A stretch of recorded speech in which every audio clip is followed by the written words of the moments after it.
Swiss family businesses contribute 64% of the country's GDP and account for 2/3 of jobs in Switzerland. They are responsible for both family and business matters and have to maintain a balance between them. We at PwC give Swiss family businesses a voice. I'm Mercedes Schmitz and I'm working at PwC Switzerland in the segment of family businesses. And I'm quite happy that I found another time slot to continue my conversation on family offices together with Dr. Alexander Köberle-Schmid. He's a family business expert at PwC Germany and Switzerland, and Alexander has a long expertise in succession planning, family constitution, governance, as well as family offices. He supports entrepreneurs on complex topics around the world and is also an author of several books and a speaker on the mentioned topics. Today, we will focus a bit more on the strategy and structure of a family office and how to define such and what should be considered. So I welcome Alexander another time. Yes, hello. Hello, Alexander. In the previous podcast, you mentioned that founding a family office is actually like founding a completely new business. And I'm wondering why. Founding a family office is something totally different than founding a business that produces products and services. And when you found your own family office, and I think that's the right approach an entrepreneurial family should follow. They really should think about what are our goals, is our strategy, what is our governance for this family office, because investing money and doing this professionally needs to have a separate entity as a firm with the logic of a firm. It can be also within a family office, can also be within a family business or underneath a family holding, but it needs to have this approach that we have an own entity that is mainly there for managing our wealth. And with this approach, you should follow all strategic issues. You should think about all governance issues. And I think that's an important aspect families need to consider together. And what can I then imagine amongst the word you just mentioned, like managing the wealth? So what are actually the tasks for a family office, or what tasks a family office could actually take over? And I think that's the question is which tasks a family office could take over, because there are so many different kinds of family offices, and each family office is defined by the responsibilities, by the tasks they take. And there is quite a huge set of different tasks a family office could do. And one is, and that's I think the core of most family offices, it's like managing the wealth or organizing the wealth, giving advice in wealth management. That's one part. Another part is most of the time financial bookkeeping and controlling. A family office needs to have an overview and a detailed view of the assets that are managed in the or by the family officer. And therefore, controlling is really a crucial part of the family office.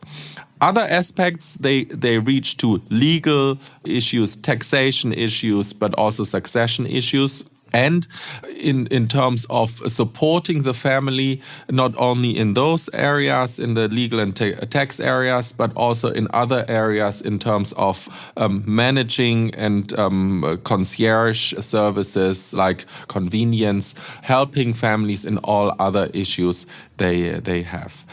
What we should not forget, and that's important, regarding producing the emotional value, so the attachment of a family towards the family office. A family office should also deal about the family governance issues, and it should deal about the philanthropic investments or the philanthropic engagements they have. So this is like quite a huge set of different tasks the family office can take over, and the responsibility of an owning family is to define which tasks do we want the family office to take over and which tasks do we want others to take over, because it's always the question of make or buy. Because when you say, okay, we care only about wealth management and financial bookkeeping and controlling, but we don't do anything in-house in regard of legal, taxation and succession and convenience services we don't do at all,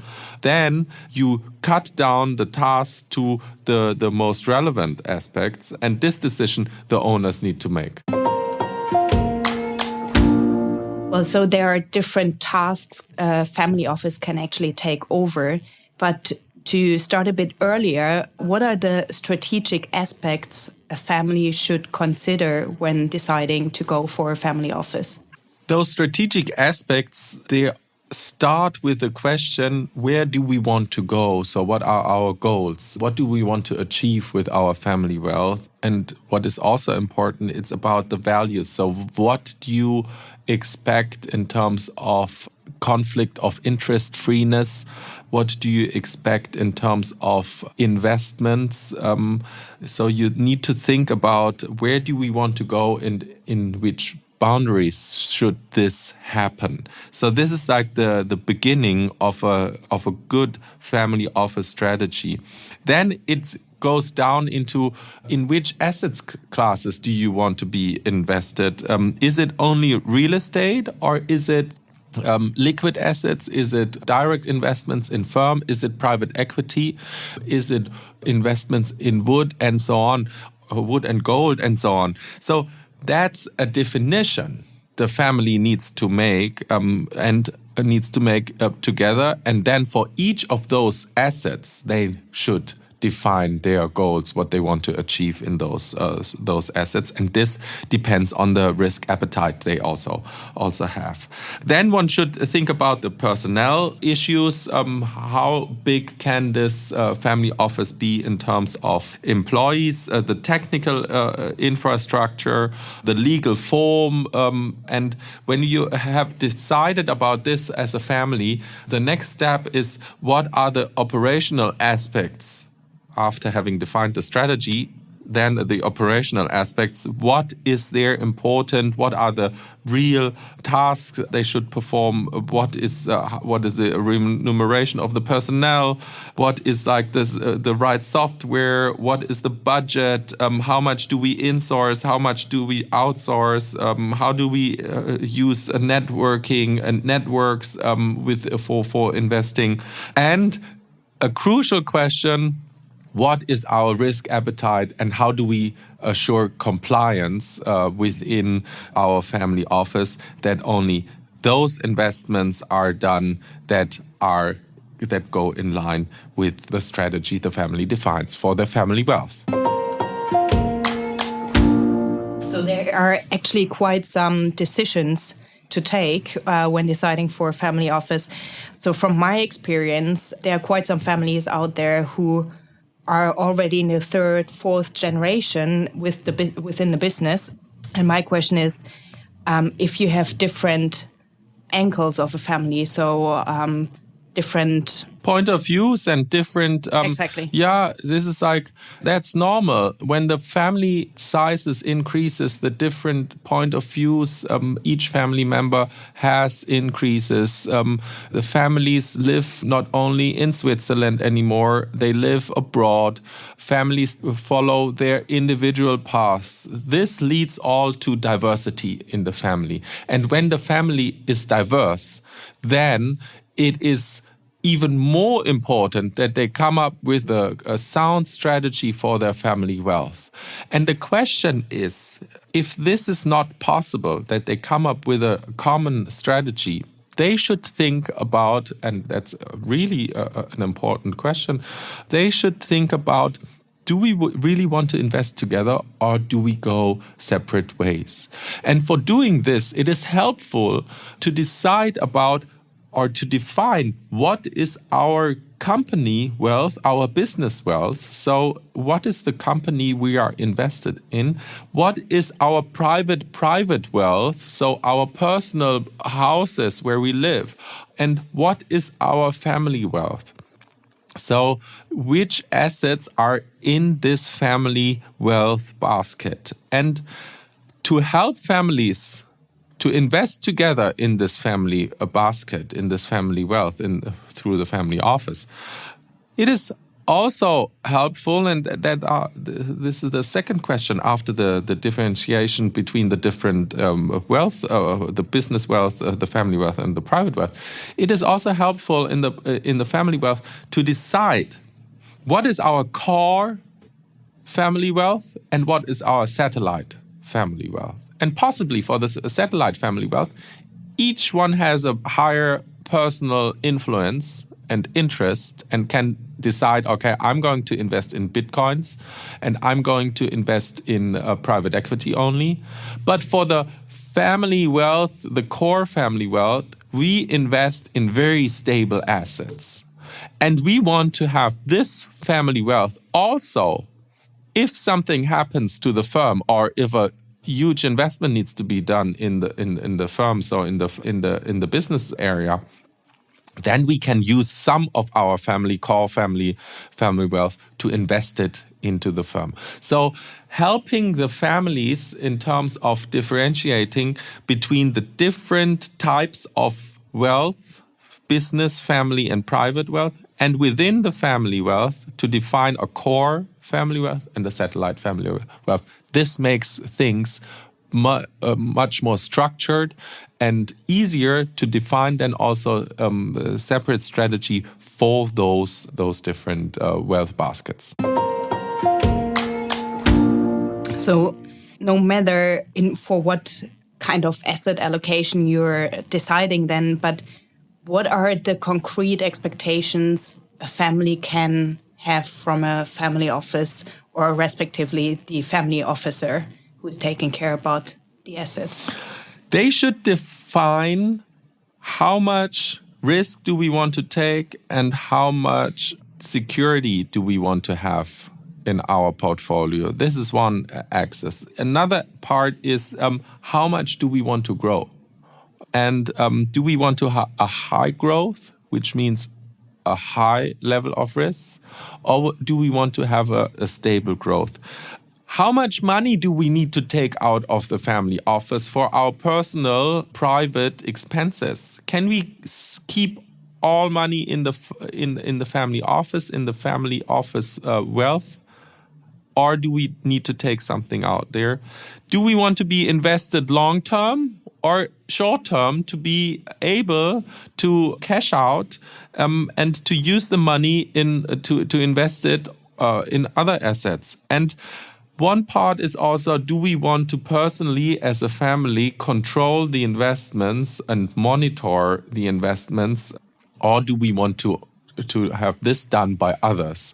For instance, there are some entrepreneurs who say, okay, we have 3 assets. One is real estate, one is a portfolio in stocks and bonds, and the other part are direct investments. And those direct investments, this is my personal playing field where I coach, where I support, where I, as an owner, also monitor the managers of those firms. I'm possibly 25, 30, 40 or 50% invested in. So this is like, this depends on the management attention you as an owner wants to have in this, in the investments you have. How, as an owner, do I then break down those expectations to concrete goals that a family office should have? I think one part is to define what are your expectations towards the profit of your wealth. So let's say you need to have, I would say, at least a growth of 6.5% per year. This includes costs, this includes inflation, this includes tax, and this includes the money that is transferred to the private area. So you need to have at least 6.5% to grow a bit. If you want to grow faster, you need to have a higher expectation toward the profit of your wealth. And then you should also think about what are the your costs you want to, or how much you want to pay for the structure, for the family office structure. How much liquidity do you want to have always on your account to invest? Well, Alexander, because in terms of time, just maybe a final question in terms of assets. So if I'm deciding to go for a family office, would you recommend any kind of size of asset allocation or portfolio at the beginning? So should it, no matter how deep my pockets are, but how should I invest at the beginning? I think not too much.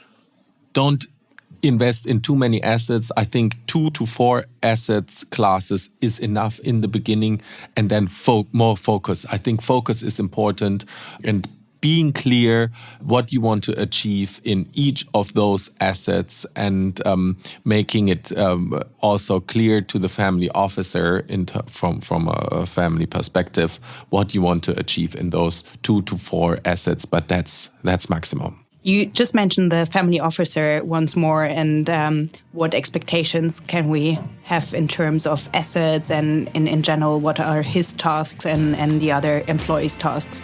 So I think that's going already into another direction of how do we actually operate the family business. And I would love to have another conversation on this operational topic during another podcast soon. So I'm looking forward to have you for another podcast, hopefully. And thank you for today. Thank you, Alexander.